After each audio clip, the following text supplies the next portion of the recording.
창세기 48장 17절에서 20절까지 말씀입니다.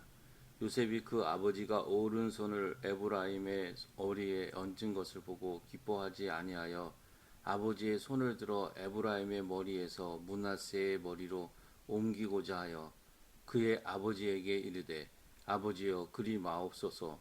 이는 장자이니 오른손을 그의 머리에 얹으소서 하였으나 그의 아버지가 허락하지 아니하며 이르되 나도 안다 내 아들아 나도 안다.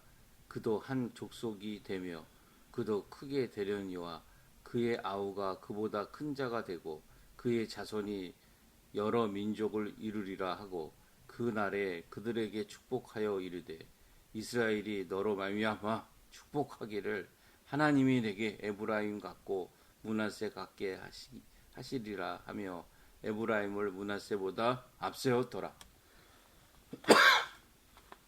야곱이 병들어 세상을 떠날 때가 가까웠다는 사실을 요셉이 알고서 자기 두 아들을 데리고 급히 야곱에게 왔습니다. 아버지가 세상을 떠나기 전에 축복을 받아야겠다는 손주인 므낫세와 에브라임에게도 할아버지의 축복을 받게 해야겠다는 그런 마음이었겠지요. 야곱도 이 일을 얼마나 중요한지 알았기에 침상에서 불편한 몸을 일으켜 세우고 아들들을 축복합니다.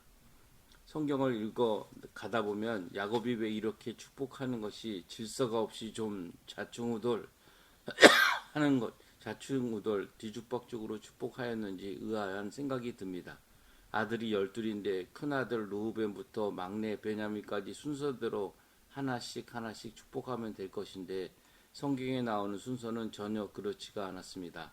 르우벤이 장자인데도 11번째 아들인 요셉이 장자의 축복을 받게 되고 요셉에게는 다른 형제들보다 두 몫을 축복하여 요셉의 아들 에브라임과 므낫세가 아버지의 반열에서 복을 받게 됩니다. 그리고 므낫세와 에브라임 순서대로 하지 않고 동생인 에브라임에게 맏아들 축복을 하고 므낫세에게 둘째 아들의 축복을 합니다. 이렇게 모든 순서가 엇갈린 것처럼 했을까요? 하나님이 하라고 하신 대로 한 것입니다.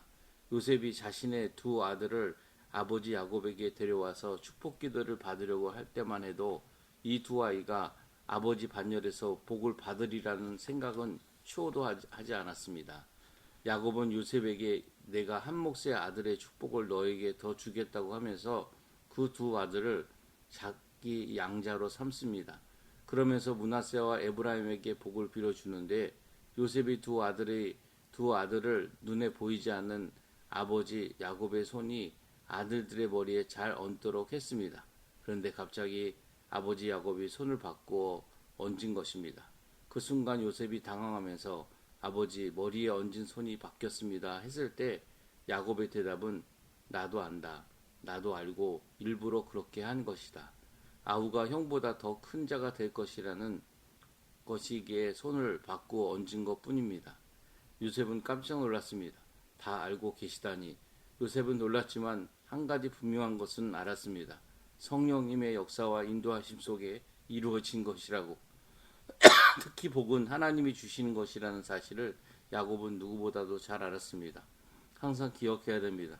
내 생각은 하나님의 생각과 다르고 또 내가 아무리 옳다고 생각한 것도 하나님이 옳다고 하는 것과 다를 수 있다는 것을 이것을 인정하는 것이 진정한 겸손입니다. 겸손이라는 것은 하나님이 옳습니다. 저는 아무것도 아닙니다라고 그렇게 생각하는 것입니다.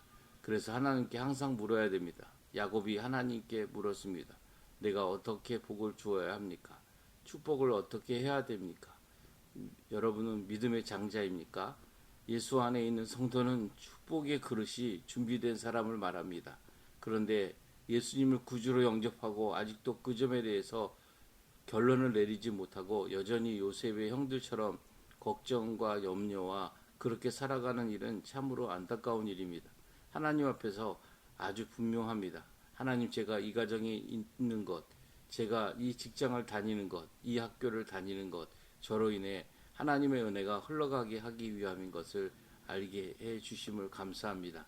하나님의 사랑이 저를 통해서 전해지기를 위한 하나님의 그 섭리를 깨닫고 영접하는 자, 곧 그 이름을 믿는 자들에게 하나님의 자녀의 권세로 우리를 써 주시옵소서라고 기도하시는 오늘 하루가 되시기를 주님의 이름으로 축원합니다.